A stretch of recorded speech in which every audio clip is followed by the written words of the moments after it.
on bone there are two x-rays that are important from your exam point of view. Number one is x-ray of scurvy and x-ray of rickets. So you can see this is a AP view of bilateral legs. Now what are the findings you can see? These findings are features of scurvy. So what are the things you can see? So you can see the আচ্ছা normal x-ray বনি x-ray কীরকম হয় সবাই জানি, সেটা আমি আর আসছি না. Now you can see the outer portion of the bony cortex is thinned out and you can see a white line. The bony cortex is little bit hazy. It is called pencil thin cortex. And the epiphyseal end is like a ring. It is called Wimberger ring. Right? আচ্ছা আমি ওগুলো আচ্ছা এখানে দেখ. So this is the magnified X-ray. This bony cortex is thinned out. It is called pencil thin cortex. এই পোর্শনগুলো pencil thin cortex. The epiphysis, this is the epiphysis. Epiphysis is like a ring.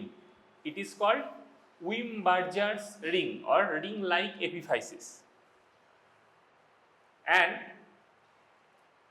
in this picture you can see the calcification is quite a bit on the lower side. It is called Trümmerfeld zone. নামগুলো প্রত্যেকটা লাগবে সেই জন্য বলছি, or scorbutic zone or Trümmerfeld zone.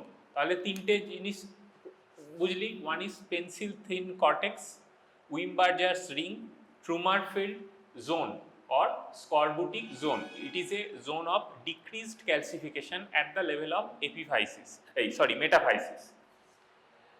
Now just distal to that zone there is a dense zone of provisional calcification. It is called white line of Frankel. Remember the names. এই নেমগুলো কিন্তু এক্সামে ধরা হয়. So this is Wimberger's ring, this is Trümmerfeld zone and this is the white line of Frankel, the dense zone of calcification. এই পিকচারে যদি তুই দেখিস, this is the pencil thin cortex, this ring is the Wimberger's ring, this is the Trümmerfeld zone, আর তার নিচে হচ্ছে এইখানে এখানে দেখা যায়. Now see this portion. This dense zone of provisional calcification gives a spar-like appendage in the lateral portion of the bony areas. এই দেখ এইখানে একটা বেরিয়ে আছে, এইখানে একটা বেরিয়ে আছে. This thing is called Pelkan spar. Pelkan spar. This spar is called Pelkan spar. Remember the names. These are all features of scurvy. আচ্ছা আরেকটা দেখ, there is double contouring of the cortex. এবার double contouring সব ক্ষেত্রে হয় না. স্কারভিতে so what is the main pathology in the scurvy? Defective collagen synthesis. So defective collagen synthesis causes ball yes, the defective collagen synthesis causes spontaneous subperiosteal bleeding. তো এইখানে this is the periosteum, this is the subperiosteal space. So if there is bleeding in the subperiosteal area, there will be double contouring of the periosteum. This is called subperiosteal hemorrhage. এবার subperiosteal hemorrhage এই পিকচারটায় দেখতে পাচ্ছিস না, কারণ সব পিকচারে থাকবে না. You can see this in this picture. So usually in scurvy we do bony X-ray on bilateral legs. This is the classical X-ray. এছাড়াও আরো কোথায় করতে পারি, আপার লিম্বেও করতে পারি, সেখানেও এই জিনিসটা ভাবি. যেমন ধর এই পিকচারটা, এখানে নি জয়েন্টেও সেম জিনিস আছে, অ্যাঙ্কেল জয়েন্টেও দেখ সেম জিনিস আছে, সেখানেও Wimberger's ring আছে, সেখানেও Pelkan spar আছে, সেখানেও Trümmerfeld zone আছে. So generally in weight bearing bones shows characteristic feature. Characteristically কোথায় আমাদের করা হয়, সেটা করা হয় bilateral legs A in scurvy. অন্য জায়গায় যে করা যাবে না তা না, বাট জেনারেলি করা হয় না. So these are the features of scurvy. এবার আমাকে নর্মাল এই পিকচারটা দেখ, আমি কি লাগে, you have to identify the X-ray. তো কিভাবে আইডেন্টিফাই করবি, how to describe an X-ray, আমরা চেস্ট এক্স-রে সময় বলেছিলাম। হ্যাঁ, this is skiagram of bilateral knee joint, AP view or PA view, কোনো একটা AP view or PA view showing decreased calcification over the bony cortex, and this is this feature. So probably my provisional diagnosis is scurvy. So this is the scurvy. আরেকটা X-ray তোদের লাগে, these are the case of rickets. Now এবারে রিকেটটা কিন্তু রিকেটের X-ray যদি তোকে ধরায়, যেটা করবে সেটা হচ্ছে রিকেটসের এক্স-রে থেকে যত না ফিচার ধরবে তার থেকে বেশি কিন্তু তোদের ধরবে হচ্ছে রিকেটসের viva. So what are the causes of rickets, what is the treatment, সেইগুলো কিন্তু তোদের আমাদের ঘাইতে খুব সুন্দর লেখা আছে, ওইটা পুরোটা পড়বি। What are the non nutritional causes of rickets, সবাই জানে ভিটামিন ডি ডেফিসিয়েন্সি, ওটা নিয়ে কোশ্চেনটা হবে না। Non nutritional causes of rickets, so in rickets there are many bony features. দু চারটে বনি ফিচার্সের নাম বল। এইটা বলিনি আমি, এইটা ছাড়া আর হোয়াট আর দ্য বনি ফিচার্স, এইগুলো বাদ দিয়ে হোয়াট আর দ্য বনি ফিচার্স ইন রিকেটস? হ্যাঁ বল, বোয়িং অফ দ্য লেগস, তাহলে একটা। আর ওপর থেকে শুরু কর, ওপরে কি থাকে, এটাকে কি বলে? Frontal bossing, yes, number 1। Open anterior fontanelle, craniotabes or ping pong like skull.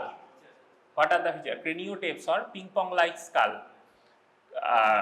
Wide open fontanelle, cubitus varus or valgus, তারপর র্যাকিটিক রজারি, হ্যারিসন্স সালকাস, জেনুভ্যালগাম জেনুভ্যারাস। দিজ আর বনি ফিচার্স অফ রিকেটস। নাও এই যে this, but these are all bony features of rickets, this is the classical finding যেটা আমরা এক্স-রেতে দেখছি। So this characteristic X-ray usually done in hands for vitamin D deficiency. Vitamin C এর ক্ষেত্রে classically আমরা নি করব, ভিটামিন ডি এর ক্ষেত্রে আমরা classically in hands. So in hands what is happening, the 3 cardinal features are there. One is called cupping, second is fraying, third is splaying. So you can see this is a x-ray of a infant's hand, AP view. তো প্রথমে আসি what is cupping, না প্রথমে আসি what is ফ্রেইং। In what happens in ফ্রেইং, there is decreased calcification in the distal epiphyseal plate. So the epiphyseal plate is very much irregular. It is called fraying. And also এই X-ray, কখন X-ray ফাইন্ডিংগুলো পাওয়া যায়? যখন বাচ্চা wait bearing করতে পারে, সেটা পা দিয়েও হতে পারে, মানে সে যখন দাঁড়াচ্ছে, বা সে যখন ক্রল করছে বা ক্রিপ করছে, মানে হামাগুড়ি দিচ্ছে, then the weight bearing joint shows this features. So there is decrease in calcification, that's why there is fraying, and also there is increase in the pressure that causes the cupping of the distal epiphyseal ends. এটা কাপের মতো লাগছে, it is the cupping। আর তাহলে কাপটা কোনটা? এইটা, this is the cup, and this is the fraying, meaning irregular bony prominences over the distal epiphyseal end। আরেকটা আছে splaying। splaying মানে কি? widening. So that those features, fraying and cupping, along with pressure in the weight bearing region of the bone, causes widening of the distal portion of the radius annula. It is called splaying. তাহলে তিনটে feature, cupping, ফ্রেইং and স্প্লেইং। এবারে আচ্ছা দেখলি, আচ্ছা X-ray গুলো কিন্তু তোদেরকে দিয়েছি, সেম ফিচার আমরা এখানেও পাবো, পায়ের এক্স-রে করলেও পাবো। So what is the treatment of rickets? Vitamin D therapy, nutritional rickets is ধরলাম। Now once you have started giving calcium and vitamin D3, the calcification usually starts within 4 weeks of therapy. At the time calcification starts, it usually starts at the distal end of the epiphysis. It is called zone of provisional calcification or line of ZPC, zone of provisional calcification, মানে এইখানে তোর এক্সরেতে এইরকম finding ছিল, now you have started giving vitamin D therapy, the usual earliest radiological feature is appearance of zone of provisional calcification or line of ZPC, মানে এইখানটা যেখানটা calcium কমে গেছিল you can see a line, এখানে লাইনটা দেখানো হয়েছে, it is called line of calcification এই জায়গাটাতে। So it is a line of calcification or ZPC, zone of calcification, is a feature of healing rickets. It usually appears within 4 weeks of starting vitamin D therapy. বোঝা গেছে? তাহলে রিকেটসের আমার তিনটে feature লাগবে। What are the other bony features? এখানে cupping, fraying, splaying and appearance of the ZPC, zone of provisional calcification. হলো?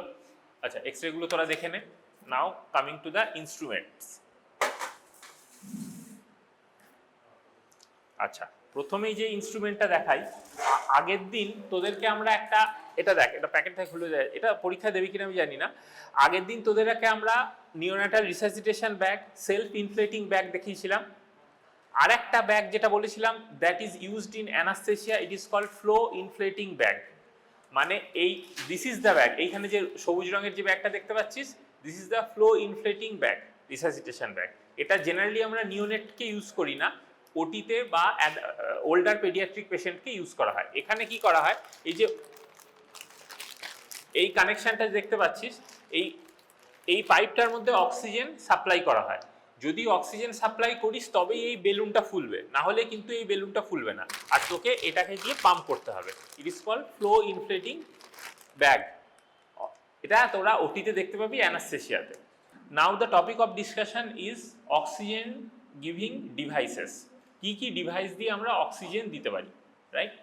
প্রথম থেকে আমাদের যেটা নিচ থেকে শুরু করি, দিস থিং, এটা আমাদের এনআইসিউতে আছে, দেখতে পাবি। This box is called head box or hood box. তাতে কি করা হয়, বাচ্চার মাথাটাকে পুরোটা ভেতরে ঢুকিয়ে দেওয়া হয়েছে, দেখেছিস? This is the oxygen pipe connection line, এইটা। And you can see there are some openings in the head box. বাচ্চাটার গোটার মাথাটার মধ্যে এটাকে ইন্ট্রোডিউস করে দেওয়া হয়েছে। You can give around 5 to 10 liter of oxygen through that head box. This is a non-invasive way of giving oxygen to a newborn. এতে সুবিধা কি হয়, বাচ্চা ইরিটেটেড থাকে না। এক অক্সিজেন গিভিং ডিভাইসের সঙ্গে বাচ্চার কোনো কানেকশন নেই, বাচ্চার নিজের মতোই থাকবে, জাস্ট একটা অক্সিজেন রিচ এনভায়রনমেন্টে থাকবে। You can achieve around 50 to 60% of FiO2 by giving this method. আমরা কোথায় ইউজ করি? In neonates. এটা কিন্তু বড় বাচ্চাদের ইউজ করা হয় না, only used in neonates. Now when you are giving oxygen, you have to measure oxygen level in your blood. For measuring, we have a device, it is called pulse oximetry. So how the pulse oximetry সবাই বাড়িতে আছে নিশ্চয়ই, সবাই করেছিস। How does it measures your oxygen saturation?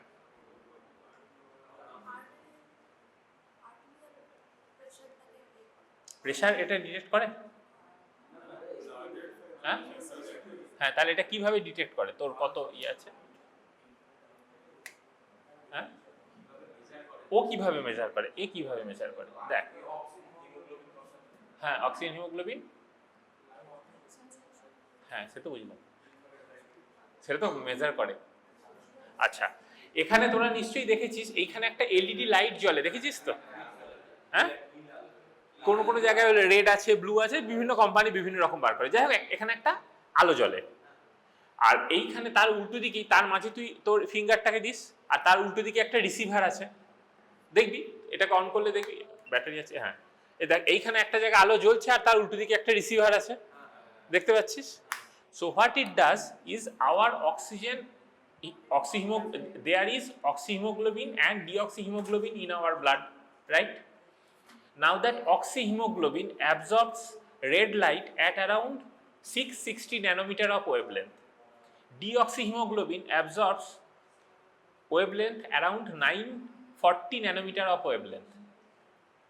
তো oxyhaemoglobin red light absorb করে, ডিঅক্সিহিমোগ্লোবিন infrared light absorb করে।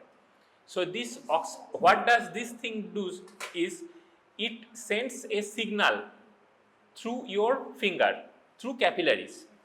Now the sensor detects what amount of that sended signal has been absorbed or what amount has been refracted. Depending on that, what it does is a calculation. Based on that, it measures your saturation, meaning ও পালসটা send করলো, তোর ওই capillary ব্লাডে যতটা পরিমাণে oxyhaemoglobin আছে তারা তার ওই 660 ন্যানোমিটারকে অ্যাবজর্ব করলো, যেটা ডিঅক্সিহিমোগ্লোবিন আছে তারা 940 ন্যানোমিটার অ্যাবজর্ব করলো। যতটা অ্যাবজর্ব করলো না সেটা ও সেন্সার ডিটেক্ট করলো, সেইটাকে ধরে ও ক্যালকুলেট করে তোর কত পার্সেন্ট অক্সিহিমোগ্লোবিন আছে বা ডিঅক্সিহিমোগ্লোবিন আছে। This is the principle. এরপর আরও জিনিস আছে, সেগুলোর জন্য দরকার। It is called pulse oximeter. Adult pulse oximeter, আমাদের নিউবর্নদের জন্য পালস অক্সিমিটার ব্যান্ড লাইক হয়, সেইটা নিকুতে দেখতে পাবি। In pulse oximeter, to work pulse oximeter properly, there should be a pulsatile flow of blood. যদি ব্লাডের পালসেটাইল ফ্লো থাকে না তাহলে কিন্তু পালস অক্সিমিটার কাজ করবে না। এক নম্বর। দুটো কন্ডিশন আছে যেখানে পালস অক্সিমিটার ভুল রিডিং দেয়, কিছু কন্ডিশন বলতে পারবি? হ্যাঁ,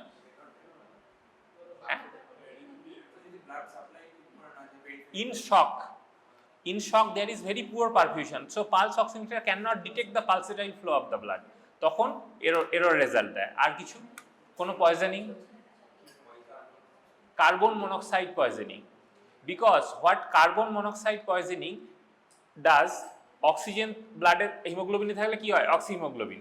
আর carboxyhaemoglobin, what does carboxyhemoglobin does, it also carboxyhemoglobin also absorbs light at around 660 nanometer. তো হয়তো তোর ওখানে কার্বক্সিহিমোগ্লোবিন আছে বাট ও এরনিয়াসলি দেখাবে সেটা অক্সিহিমোগ্লোবিন, বিকজ দুটোর অ্যাবজর্পশন স্পেকট্রামটা কোয়াইট সিমিলার। বোঝা গেল?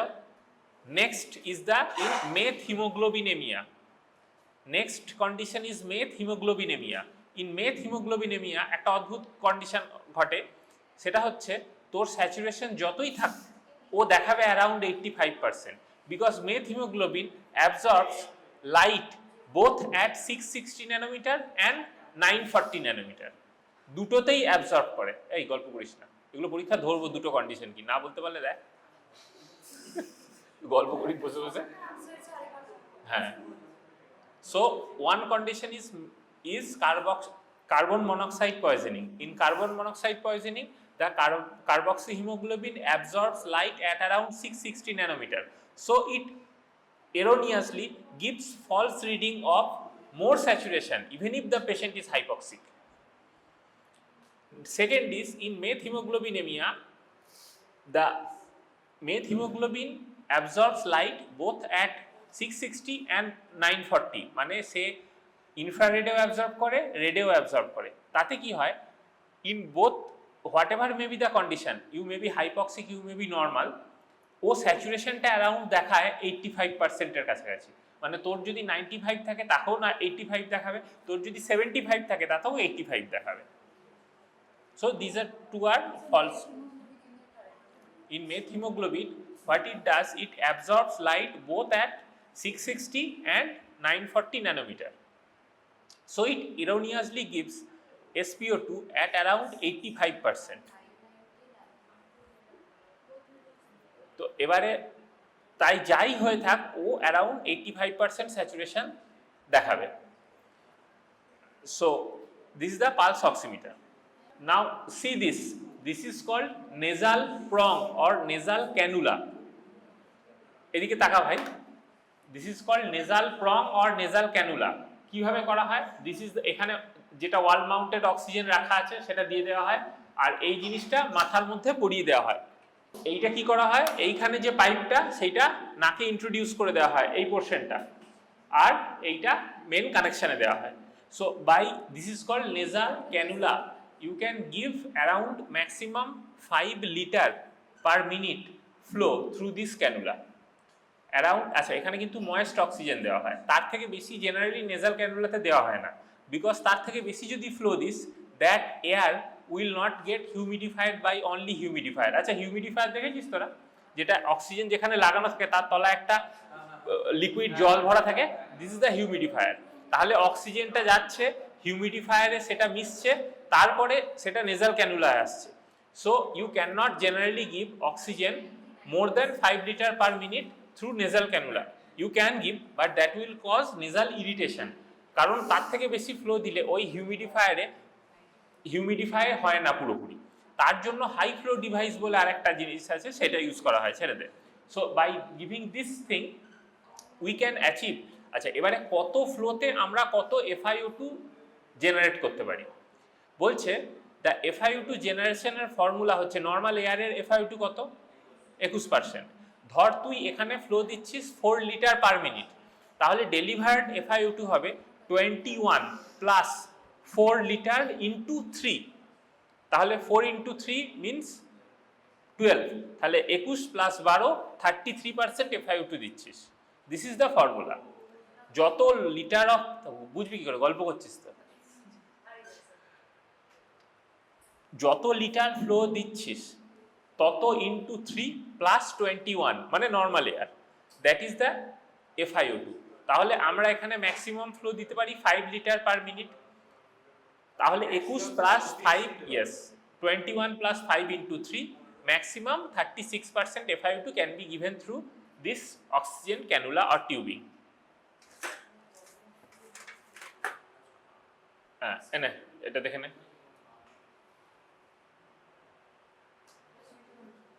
This is the oxygen nasal cannula. এই যে নাক এখানে ইন্ট্রোডিউস করা হয় আর এই দুটো এখানে স্টিক করে দেওয়া হয়।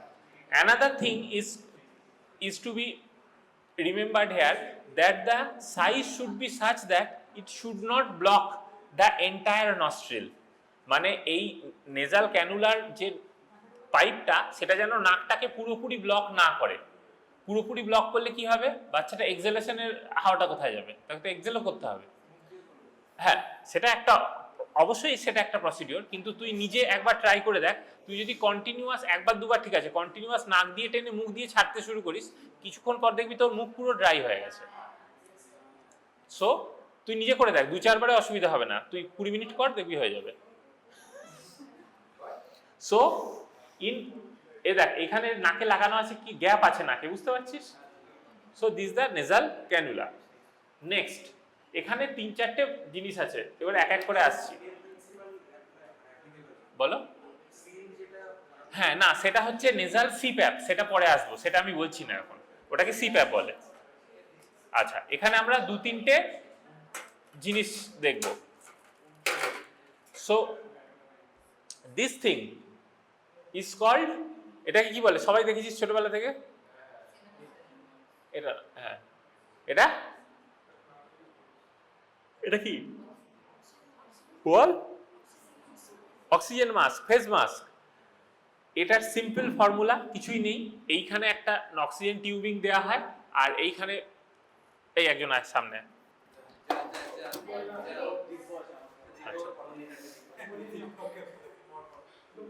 সো এইখানে দেয়া হলো।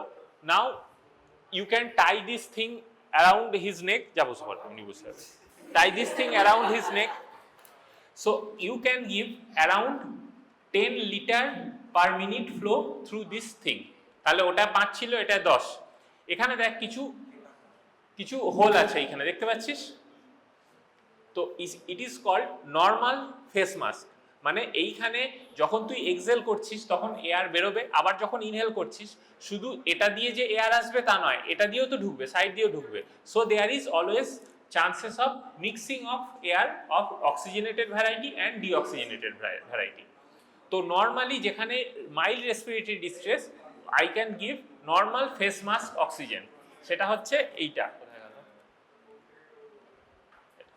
Normal face mask oxygen.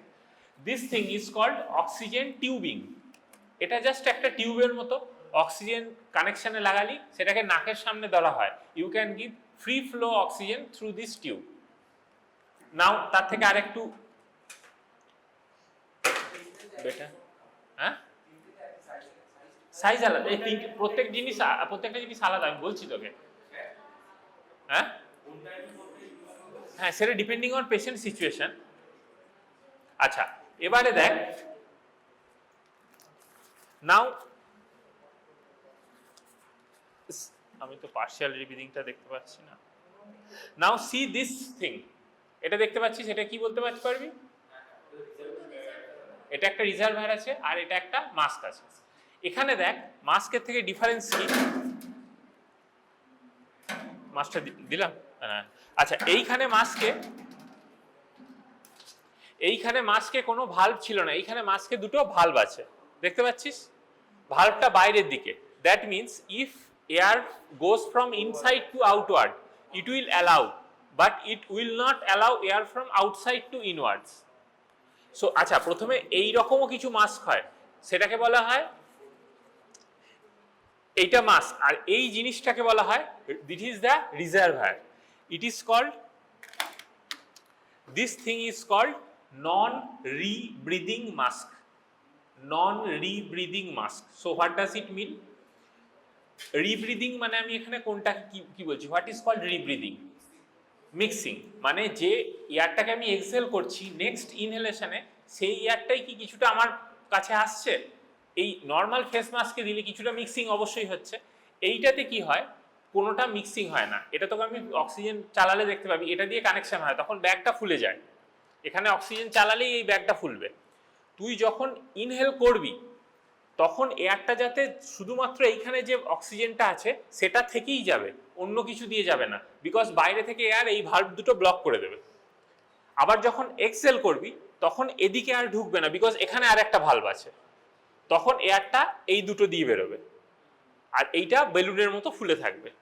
তাহলে এয়ার যখন তুই ইনহেল করবি তখন এই ব্যাগটা থেকে এয়ারটা যাবে, যখন এক্সহেল করবি তখন এই ব্যাগে ঢুকবে না, তখন বাইরে বেরিয়ে যাবে। So it is called non rebreathing mask. So non rebreathing মাস্কের অ্যাডভান্টেজ কি? You can give almost around 95 to 100% of FiO2 because your supply is 100% oxygen. The balloon is inflated by 100% oxygen. So the patient is getting almost 95 to 100% FiO2 by using this non-rebreathing mask bag, NRBM. না, এখানে applicable নয়, ওটা যখন আমরা nasal cannula দিয়ে দিচ্ছি তখনকার applicable. এখানে আই ক্যান গিভ অক্সিজেন। আচ্ছা, এখানে ফ্লো কত লাগে? Around 10 to 15 litre per minute. এই ব্যাগটাকে খোলাতে তোর ফ্লো লাগবে around 10 to 15 litre per minute. Another bag, সেটা এখানে এই মুহূর্তে নাই, it is called partial rebreathing mask.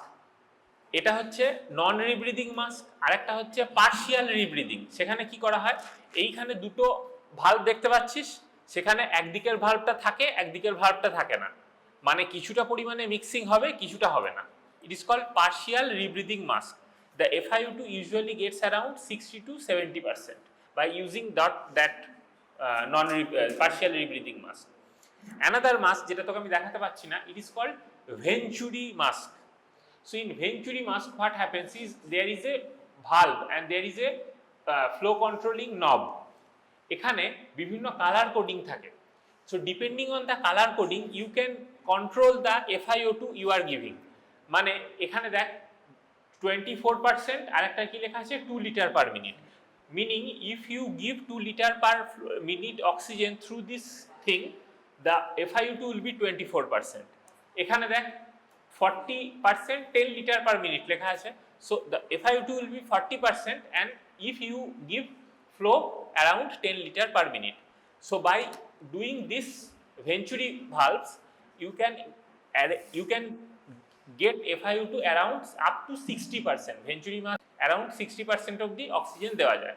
তাহলে নর্মাল মাস্ক হলো non rebreathing mask, partial rebreathing mask and venturi mask. These are 4 types of mask. Another is oxygen nasal cannula and head box. তাহলে 6টা device বললাম। Now the next thing is called, this is nebulization mask.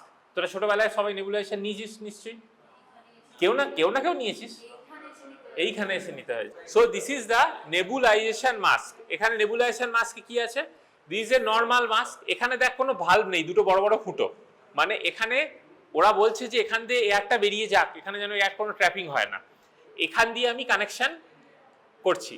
R this is the nebulization chamber, এইটার মধ্যে আমি মেডিকেশনটা দেবো, এটার মধ্যে medication দিয়ে এইখানে আমি এটাকে লাগাবো। নাও এটা দিয়ে আমি অক্সিজেন কানেক্ট করব। This oxygen should be dry oxygen.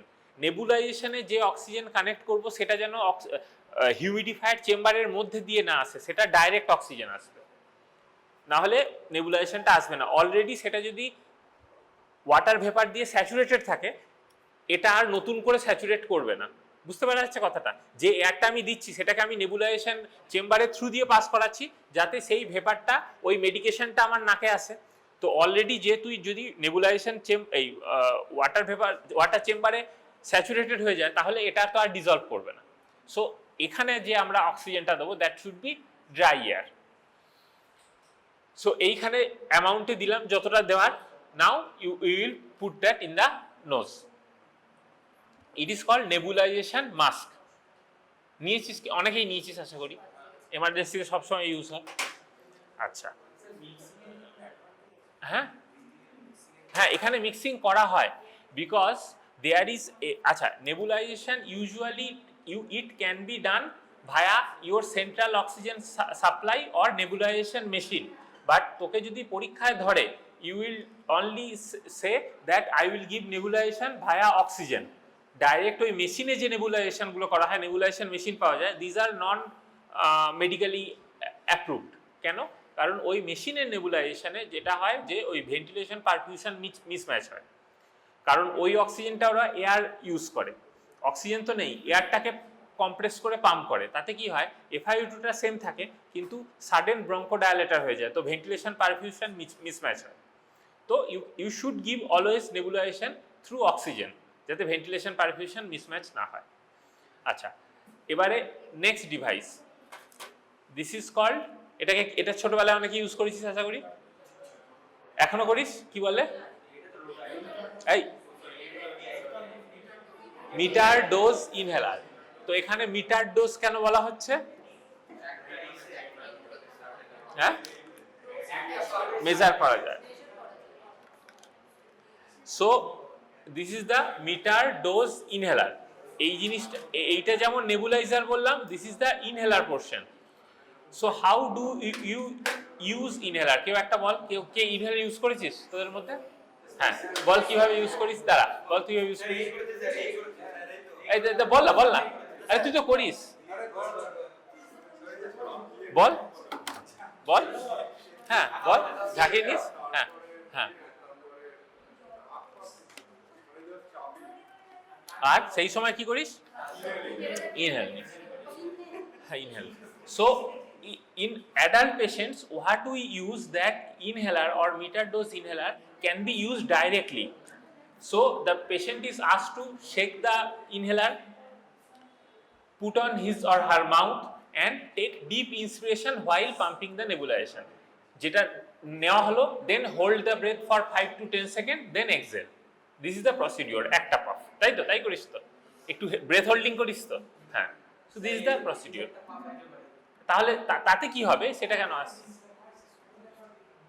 আচ্ছা, but in so for proper functioning of the nebulisation inhaler, the inhaler drug should rich lungs, not stomach. তো বাচ্চাদের বা বড়দের যদি টেকনিকটা ভুল হয়, তাহলে কি হবে? That the drug will deposit inside the oral cavity and the pharynx. যেই ফ্যারিংসে ডিপোজিট হবে, তোর কি ইচ্ছা করবে গিলে নিলি, মানে ড্রাগটা কোথায় গেল? পেটে, ইসোফেগাসে। So that will be of no use. So বাচ্চাদের এই যে মুহূর্তে প্রেস করছিস আর ইনহেল হচ্ছে, সেই রিদেমটা সবসময় এক হয় না। সেই জন্য বাচ্চাদের আমরা কি ইউজ করি? This is called spacer and mask. So around up to 1 to 2 years of age we use mask and spacer. তাহলে এইখানে এটা আটকানো আছে, এটা খোলাও যায়, এই ডিভাইসটাই আটকানো আছে, তাই আমি দেখতে পাচ্ছি না। So mask, the mask should be like, যেমন আমরা এনআরপি ক্লাসে পড়েছি, the mask should be, nose should be covered, mouth should be covered, and chin should be open, and angle of the eyes should be open. তাহলে সেইভাবে সেই সাইজে mask দিলাম। আর এই যে জিনিসটা দেখতে পাচ্ছিস তোরা, this is the spacer. So আমরা খুব ছোট বাচ্চাদের 1 বছর 2 বছরের ইউজ করি spacer and mask with inhaler. ইনহেলারটাতে so what does this spacer things do, এই জিনিসটা কি এক্সট্রা অ্যাডভান্টেজ করে? আর মাস্কটা তো লিক করতে দিচ্ছে না, এটা কি advantage? Yes, this spacer thing has got negatively charged ion to its inner surface. যখন আমরা এখানে এটাকে প্রথমে শেক করে এখানে প্রেস করলাম, now the baby is normally doing normal respiration, inhalation exhalation normal করছে। তাতে কি হচ্ছে, that drug remains suspended inside the spacer for around 15 to 20 seconds. তাহলে বাচ্চাকে কি মাকে কি বলা হয়, আপনি এরকম করে ধরবেন, বাচ্চাকে 15-20 সেকেন্ড নর্মাল শ্বাস নিতে দেবেন।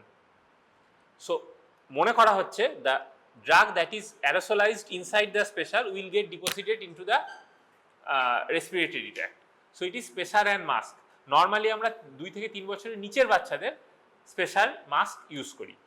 আরেকটা ডিভাইস পাওয়া যায়, মাস্কটা থাকে না, অনলি স্পেসার। সেটা কি করা হয়, এই পোর্শনটাকে মুখে নেওয়া যায়।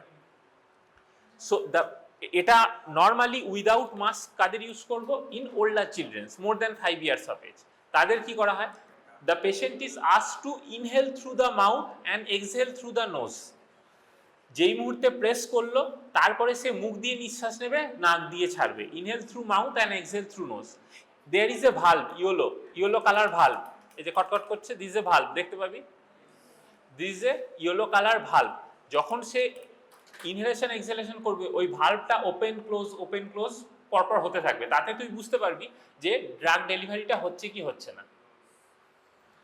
সো একটা পাফ দিলি 15-20 সেকেন্ড, তাকে নর্মাল মুখ দিয়ে, that should inhale through mouth and exhale through nose. তারপরে 15-20 সেকেন্ড পর ইউ ক্যান উইথড্র। আচ্ছা, কি করবি না in spacer, you should not touch the inner surface of the spacer. What is forming is the inner surface has negatively charged ion. তুই যদি সেটাকে হাত দিস বা ধরে নিস, তাতে কি হবে, সেই চার্জগুলো চলে যাবে। What will happen, the drug will get deposited into the wall of the spacer. তাহলে সেইটা হলে ড্রাগটা আর ভেতরে যাবে না, গাইড সব ডিপোজিট হয়ে যাবে। সেই জন্য আইডিয়ালি দ্য আচ্ছা, নর্মাল তুই যদি সেটাকে মেনটেনও করিস, তাতেও অ্যারাউন্ড 5 to 6 মান্থসের বেশি এই স্পেসার ইউজ করা উচিত নয়, because some amount of drugs definitely gets deposited inside the inner wall. হ্যাঁ, washable, but you should not, হ্যাঁ না, washable you can wash through free flow water. You should not rub any cloth or anything.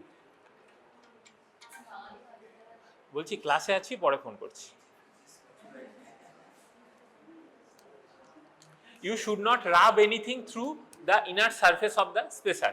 কিছু দিয়ে ঘষা যাবে না। যদি তুই ওয়াশ করতে চাস, তারপরে এয়ার ড্রাই করা যায়, আর কিছু না। আচ্ছা, usually when the drug is deposited or it gets older, there is a whitish deposition inside the inner wall. তো যখন সেই হোয়াইটিশ ডিপোজিট হয়ে যায়, you should discard the spacer. যেমন এই স্পেসারটা দেখ, মোটামুটি পরিষ্কার আছে, বাট ওই হোয়াইটিশ ডিপোজিটটা হতে শুরু করেছে। আরও হয়তো 5-6 মাস, এটা আমরা ইউজ করতে করতে হাত দিয়ে হয়েছে হয়তো, আরও হয়তো 2-3 মাস পর একটা পুরোটাই হোয়াইট হয়ে যাবে। So this is spacer and mask and this is the inhaler.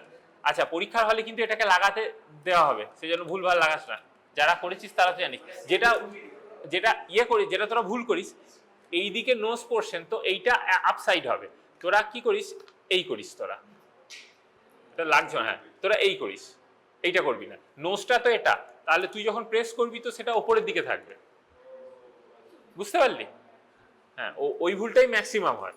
বা কেউ আবার যারা ছোটবেলা থেকে ইউজ করেছে, ঠিক আছে, কেউ আবার এরকম ভাবেও দেখায়। তো that is not the process, you should press. আচ্ছা, এই প্রেস করার আগে শেক, তারপরে দেন ইউ প্রেস। বল না ওই দিকটা লাগানো যায় না, ওটা সেট হবে না। আচ্ছা এটা স্পেসার অ্যান্ড মাস্ক এটা লাগানো আছে, শুধু স্পেসার ডিভাইসও পাওয়া যায় মাস্কটা ছাড়া। আচ্ছা another device is called this is, আচ্ছা এটা দেখা বললাম, এটা কি ব্যাগ বললাম এক্ষুনি,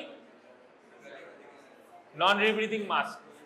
আচ্ছা এদিকে তাকা, যেটা এক্ষুনি বলছিলাম নন রিব্রিদিং মাস্কে এখান দিয়ে অক্সিজেন দেওয়া হচ্ছে, এখানে মিক্স হচ্ছে, এটা পার্শিয়াল রিব্রিদিং মাস্ক, এটা নন রিব্রিদিং মাস্ক, ঠিক আছে। নন রিব্রিদিং মাস্কে এখানে ওয়ান ওয়ে ভালভ থাকে, হ্যাঁ this is the non rebreathing mask, বোঝা গেল দুটো ভালভ, আর this is the oxygen reservoir, this is the nebulization mask, this is the nebulization chamber, this is the mask. আচ্ছা এবার বল দেয়ার ইজ অ্যানাদার ডিভাইস, এটা এই মুহূর্তে নেই আমি দেখাতে পাচ্ছি না, it is called dry powder inhaler or rotahaler, rota cap rotahaler. Use করেছিস? করেছিস, কিভাবে ইউজ করেছিস বল? Yes yes in older children what I asked in older children what is done, there is a called rota cap rotahelar, এই মুহূর্তে নেই আমার কাছে দেখাতে পাচ্ছি না, there is a capsule inside which the drug is there, hey asked inside which there is the drug, you can put the capsule inside the rota cap, then you have to twist the rota cap, যে মুহূর্তে twist করবি সেই ক্যাপসুলটা ভেঙে যাবে and the drug is deposited into the chamber, then you have to inhale forcefully, যেমন করে সেই Coca noodles খাওয়া হয়, কোকা স্ট্র দিয়ে খাওয়া হয়, you have to inhale the drug দু তিনবার ইনহেল করার পর ওই ড্রাগটা হোয়াইটিশ ড্রাগ তুই দেখতে পাবি, সেটা ভেতরে চলে আসে, that is called rotahelar. So inhale, this is the inhaler, rotahelar. এবার নাও এর নেক্সট কোশ্চেন আসবে, what are the drugs that can be given through these devices? দু চারটে নাম বল, বুডেসোনাইড, লিভোসালবিউটামল আর ফরমেটেরল, হ্যাঁ সালবিউটামল, তাও ipratropium bromide, yes ipratropium bromide you can give. আচ্ছা আরেকটা জিনিস দেওয়া হয় ছোট বাচ্চাদের ক্ষেত্রে, we can give 3% normal saline or hypertonic saline through nebulization mask. What hypertonic saline does is it decreases the tracheal airway edema. Hypertonic saline সেটা যদি এয়ারওয়েতে যায় তাহলে সে কি করবে, অসমোটিক্যালি ওয়াটার ড্র করবে, so decreases the bronchial oedema. যেই মুহূর্তে ওয়াটার ড্র করবে বাচ্চা কাশতে শুরু করবে, সিক্রেশনগুলো বেরিয়ে যাবে। খুব ছোট বাচ্চাদের আমরা নেবুলাইজেশন করি 3% নর্মাল স্যালাইন দিয়ে অর হাইপারটোনিক স্যালাইন দিয়ে। হাইপারটোনিক কেন বলা হচ্ছে, নর্মাল স্যালাইন কত percent, 0.9%, that is the isotonic, তো 3%টাকে আমরা বলি hypertonic, hypertonic saline. So we can give hypertonic, another thing, another drug, আচ্ছা এই আসতে, another drug can be given through nebulization, এই আসতে, এই যে তুই বল পেছনে, হ্যাঁ গল্প করছিলি, এক্ষুনি কি কি ড্রাগ বললাম নেবুলাইজেশনে, এই যে তুই বল, হ্যাঁ তোকে জিজ্ঞেস করছি, বল কি কি কি ড্রাগ জিজ্ঞেস বললাম নেবুলাইজেশনে দেওয়া হয়, পাশ থেকে বলে দিচ্ছে। আচ্ছা এছাড়া আরেকটা drug that is used as a injectable drug but can also be given as nebulization, খুব কমন ড্রাগ, কেউ বলতে পারবে, হ্যাঁ ফ্লুটিকাসন তো এমনি দেওয়া হয়, দ্যাট ক্লু দিচ্ছি, that drug is given, can be given IV, that drug কাছাকাছি না, আচ্ছা দ্যাট ড্রাগ ক্যান বি, কোশ্চেনটা আমাকে শেষ করতে দে, that drug can be given IV, that drug can be given IM, same preparation can be given through nebulization.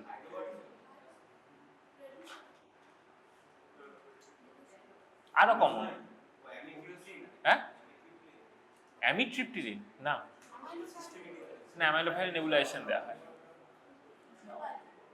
ওই একই হলো। Adrenaline, so you can give adrenaline, so you can give adrenaline also through nebulization. Adrenaline nebulization is very much helpful in neonatal spasm or croup, laryngotracheobronchitis বা croup-এ adrenaline nebulization use করা হয়, you can give adrenaline nebulization। তাহলে drug কি কি দিতে পারিস, normal saline, hypertonic saline, adrenaline, levosalbutamol, budesonide, fluticasone, beclomethasone, ipratropium bromide etcetera. বোঝা গেল? আচ্ছা, নাও আচ্ছা এটা দেখে নিলাম, ব্যাস নাও এন্ড শেষ, আর নেই আজকে। আচ্ছা এরপরে বল নেক্সট ক্লাসে তোরা তাহলে বাকি ইনস্ট্রুমেন্টগুলো পড়িয়ে দেওয়া হবে। হ্যাঁ আচ্ছা, বাড়ি থেকে 2-4টে জিনিস পড়ে আসবি যেটা তোদের মেডিসিন আসতে, এছাড়া যেগুলো বাকি থাকলো that are normal instruments. Instrument বলতে ইম্পর্টেন্ট গুলো সব তোকে বলে দেওয়া হয়েছে, নর্মালি দেওয়া হয় তোদের চার্ট মার্টগুলো সব বলে দেওয়া হয়েছে। তো ওই তোদের পরীক্ষায় থাকবে একটা টেবিলে চার্ট, যেমন CSF chart, haematology chart,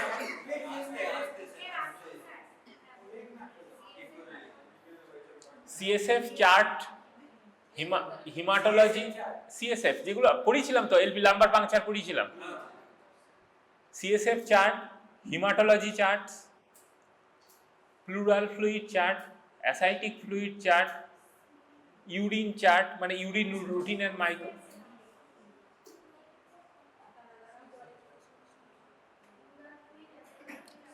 pleural fluid, ascitic fluid, blood, urine, CSF, আর কিছু ব্লাড বললাম,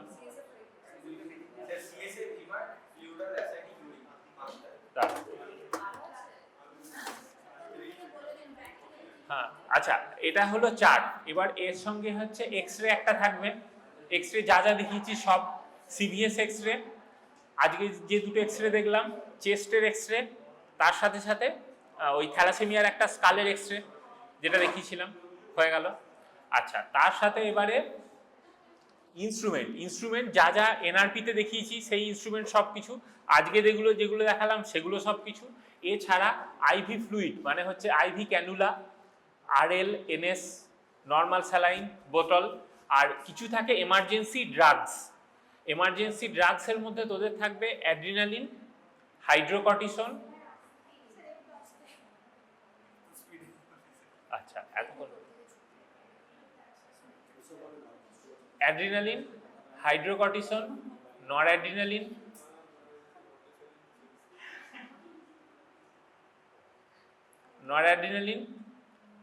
আর ভ্যাকসিনের ক্লাস হয়েছে, অল ভ্যাকসিনস।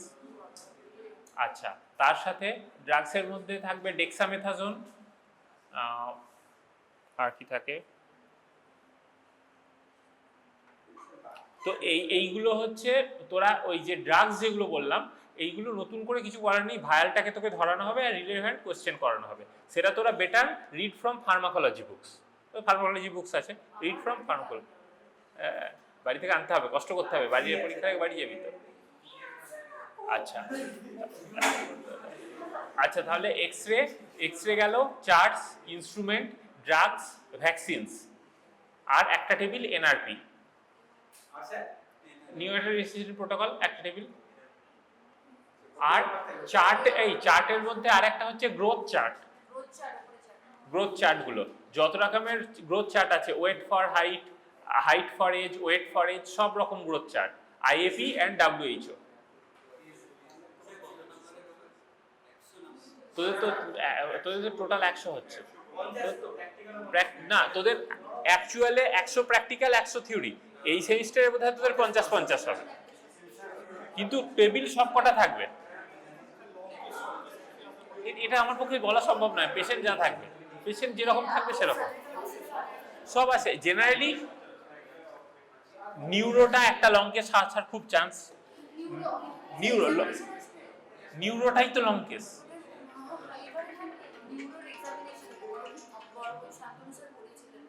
নিউরো এক্সামিনেশন আর আরে যা কেস পাবে তাই দেবে, তোর ওরকম পড়ে মানে লং কেস সবই থাকতে পারে, নিউরো, সিভিএস, রেসপি, আরে ওরকম নয়, যে কেস থাকবে সেটাই দিয়ে দেওয়া হবে, ওরকম নয় যে তোকে নিউরো থাকবে না, আমি জানলে তো বলবো। হ্যাঁ পেশেন্ট তো ওপিডিতে আসবে, তাকে পাঠানো হবে, ওপিডিতে কোন পেশেন্ট আসবে পেশেন্ট তো কোলপেট ওপিডিতে আসবে, সেটা কি করে জানবো আমি? রেসপি তো আসবেই।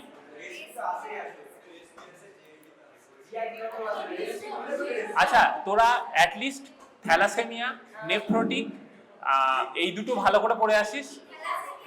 নেফ্রোটিক সিনড্রোম, এই দুটো ভালো করে পড়ে আসিস, বিকজ এই দুটো লং কেসে মানে পেশেন্ট যদি থাকে ডেফিনেটলি দেওয়া হবে। বা হেপাটোস্প্লিনোমেগালি মানে GI system, hepatosplenomegaly under evaluation, anaemia under evaluation, etcetera.